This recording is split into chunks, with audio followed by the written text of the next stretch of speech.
কতগুলো শিশু বাচ্চা মারা যাচ্ছে। আচ্ছা, আপনি দেখেন তো ওই বাবার কি অবস্থা।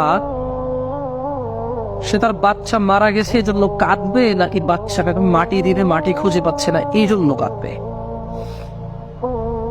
মানে একটা মা তার ছোট্ট 2 বছরের শিশু সন্তান পানিতে ডুবে মারা গেছে, এই বাচ্চাটার মৃত্যুতে কান্না করবে, নাকি সে চতুর্দিকে কোনো মাটি চোখে দেখছে না যেখানে সেই বাচ্চাটাকে দাফন করবে, এই বাচ্চাটার শেষ বিদায় দিবে, ওই জায়গাটুকু নাই?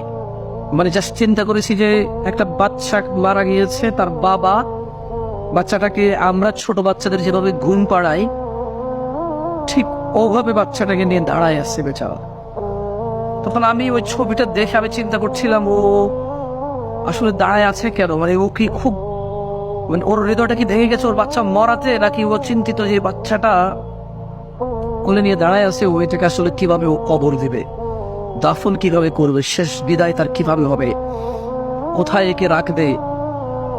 মানে মুসলিমদের যেই ধর্মীয় ইবাদত, যেভাবে একজন মৃত বিদায় জানাই আমরা, যে সম্মানের সাথে তার এই পৃথিবী থেকে আমরা তাকে শেষ বিদায় দিই, ওর বাবা আসলে ঠিক ওয়াল্লাহি আপনি আমি বাচ্চা যখন কান্না করে, কান্না থামে না, মানে রাতের বেলা ঘুমাচ্ছে না, তখন যেভাবে এভাবে মাথাটা এখানে রেখে বাচ্চার ও করে যখন আমরা এভাবে নিয়ে রাখি, এভাবে হাত দিয়ে বাচ্চাটাকে এভাবে নিয়ে দাঁড়ায় আছে, কিন্তু বাচ্চাটা মৃত। আমি জানি না আপনারা দেখছেন কিনা, আমি জানি না আপনি এটা দেখছেন কিনা, তবে আমি এটা দেখছি। হ্যাঁ, এটা অত্যন্ত হৃদয় বিদারক।